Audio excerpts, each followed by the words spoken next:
Bonjour à toi, j'espère que tu vas bien. Pour cette nouvelle rubrique de la semaine, je te souhaite la bienvenue et je t'invite à embarquer avec moi.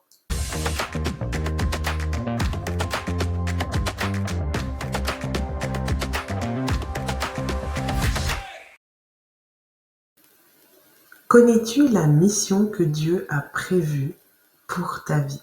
En tout cas, la mission qu'il a prononcée sur ta vie.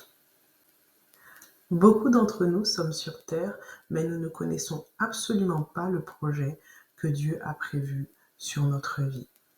Nous sommes nés, nous avons été éduqués, nous avons grandi. Pour certains, nous sommes déjà chez nous, nous avons fait notre vie, et nous n'avons absolument pas d'idée, nous n'avons jamais pris le temps de nous poser pour nous demander qu'est-ce que Dieu a prévu pour ma vie, qu'est-ce que Dieu a prononcé sur ma vie.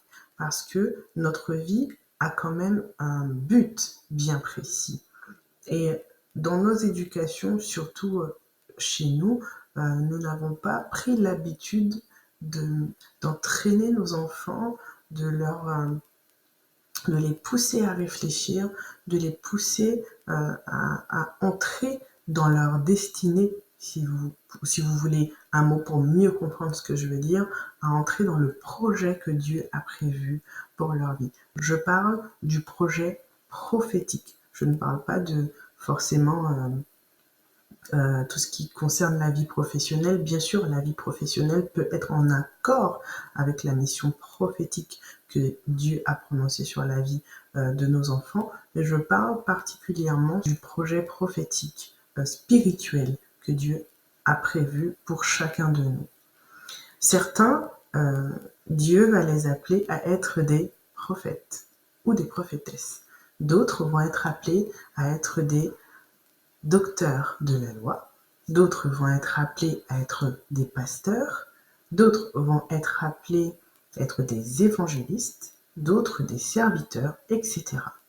Tout ce que je vous dis est biblique.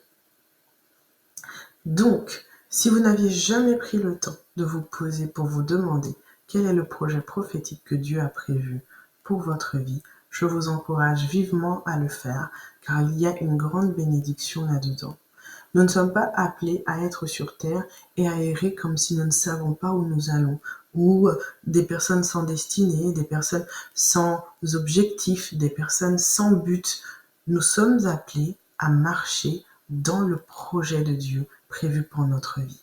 Si pendant tout ce temps, tu as erré comme ça, sans but, tu as fait des choses parce que la vie te les a présentées sans forcément y trouver de l'intérêt, aujourd'hui, je t'encourage à reconsidérer la mission de Dieu pour ta vie.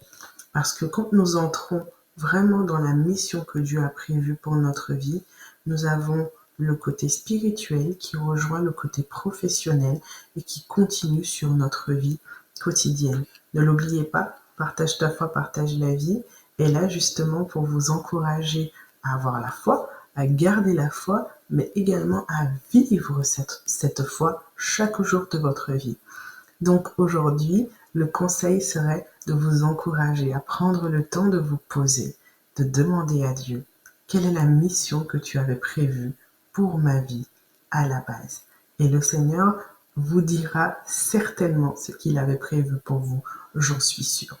Parce que pour ma part, le Seigneur m'a révélé ma mission, m'a révélé en tout cas le projet prophétique qu'il avait prononcé sur ma vie après plus de 30 ans de vie sur cette terre. Parce que depuis, j'étais là, comme tout le monde, je vivais, il y a certaines choses qui se passaient dans ma vie, je ne comprenais pas forcément leur but, pourquoi c'était là, mais Dieu a cheminé avec moi, même à travers mes détours, mes erreurs, il a cheminé avec moi jusqu'à m'amener à la mission prévue sur ma vie de base. C'est pas une mission que mes parents connaissaient forcément parce que ce n'est pas quelque chose que nos parents prennent le temps de nous inculquer forcément.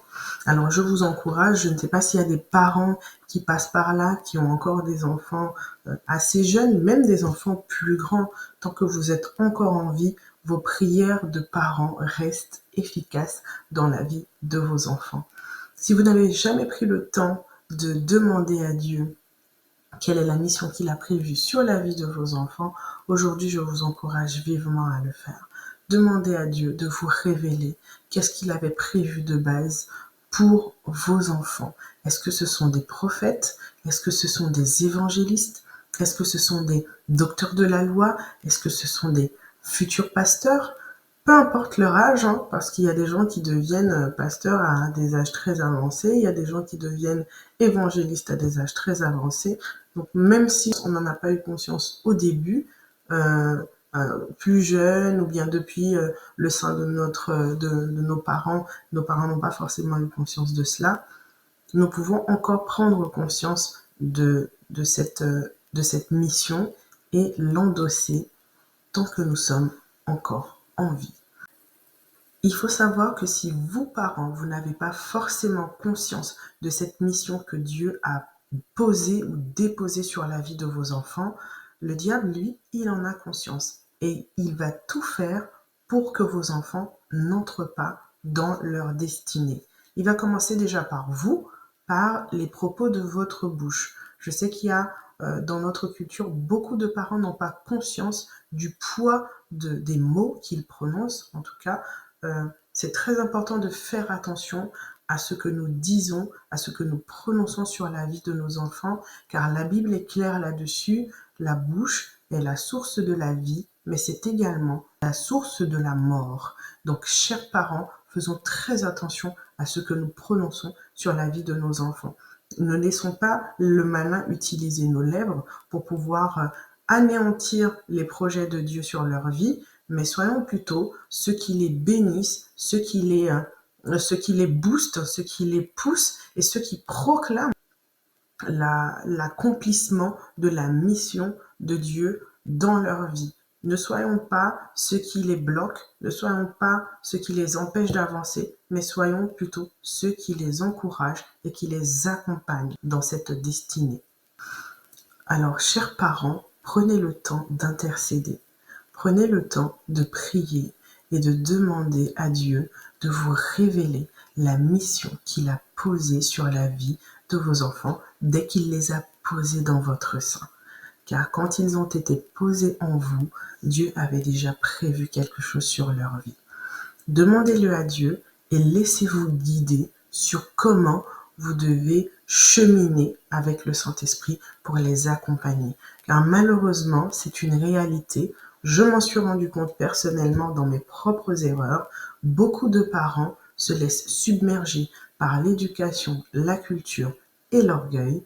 Et au lieu d'être des collaborateurs du Saint-Esprit dans l'accomplissement de la mission, en tout cas la réalisation de la mission que Dieu a prévue pour leurs enfants dans leur vie, les accompagner, en tout cas pour qu'ils puissent épouser cette mission-là, nous sommes nous-mêmes, parents, responsables du fait que nos enfants n'en ont pas du tout conscience et parfois peut-être même détestent Dieu et tout ce qui a trait à son évangile, détestent l'Église et tout ce qui a trait à la spiritualité. Attention, ne soyons pas ceux qui éloignent nos enfants de la mission que Dieu a prévue sur leur vie, mais soyons plutôt les collaborateurs du Saint-Esprit dans la concrétisation de cette mission dans la vie de nos enfants. Et pour finir, j'ajouterais que entrer dans cette mission n'est pas sans conséquence, car en fonction de la mission que Dieu a posée sur la vie de chacun de nous, nous avons des lumières qui brillent différemment. Et plus notre lumière brille, plus nous avons des épreuves parce que nous représentons d'énormes dangers pour le monde des ténèbres. Si ce conseil de la semaine vous a aidé, t'a aidé, je te conseille, je t'encourage à le partager avec quelqu'un d'autre afin qu'il puisse être béni également. C'était Partage ta foi, partage la vie chez toi. À bientôt.